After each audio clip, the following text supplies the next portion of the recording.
ನಮ್ಮ ಬನ್ನೂರಲ್ಲಿ ಯಾವುದು ಸಂಜೆ ಪೇಪರ್ ಯಾವುದೂ ಇರಲಿಲ್ಲ. ಎಲ್ಲ ಬೆಳಗ್ಗೆ ಹೊತ್ತು ಮಾತ್ರ ಪೇಪರ್ ಸಿಗ್ತಾಯಿತ್ತು. ಸಂಜೆ ಏನಾಗ್ತಾ ಇತ್ತು ಅನ್ನೋದು ನಮ್ಗೆ ಗೊತ್ತಾಗ್ತಾ ಇರಲಿಲ್ಲ. ಈಗ ನಮ್ಮೂರಲ್ಲಿ ಒಂದು ಒಳ್ಳೆ ಸಂಜೆ ಮುಗಿಲು ನಮಗೆ ಪೇಪರ್ ಸಿಗ್ತಾ ಇರೋದ್ರಿಂದ ಇದು ಭಾಳ ಖುಷಿಯಾದ ವಿಚಾರ ನಮಗೆ. ಯಾಕೆಂದರೆ ಹಳ್ಳಿ ಗ್ರಾಮಾಂತರದಲ್ಲಿ ಸಂಜೆ ಏನಾಗುತ್ತೆ ಅಂತ ಗೊತ್ತಾಗ್ತಾ ಇರಲಿಲ್ಲ. ಬೆಳಗ್ಗೆ ನೋಡಿದ್ರೆ ಮಾತ್ರ ಗೊತ್ತಾಗ್ತಾ ಇತ್ತು. ಈಗ ನಮಗೆ ಇವಾಗ ಸಂಜೆನೂ ಈ ವಿಚಾರ ನಮ್ಗೆ ಗೊತ್ತಾಗೋದ್ರಿಂದ ಭಾಳ ಸಂತೋಷವಾಗಿದೆ.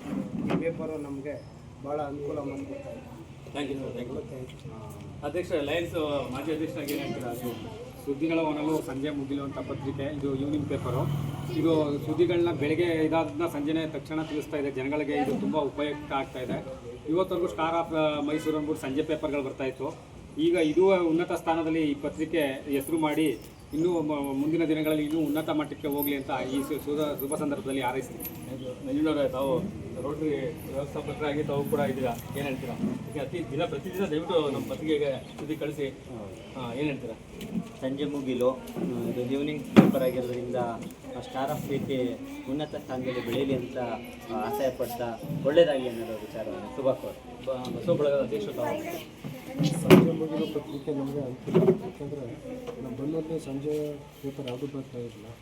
ಅದರಿಂದ ನಮ್ಗೆ ಅನುಕೂಲ ಆಗುತ್ತೆ ಅಂತ ಸಂಜೆ ಮುಗಿಲು ಪತ್ರಿಕೆ ಶುಭಾಶಯ. Thank you.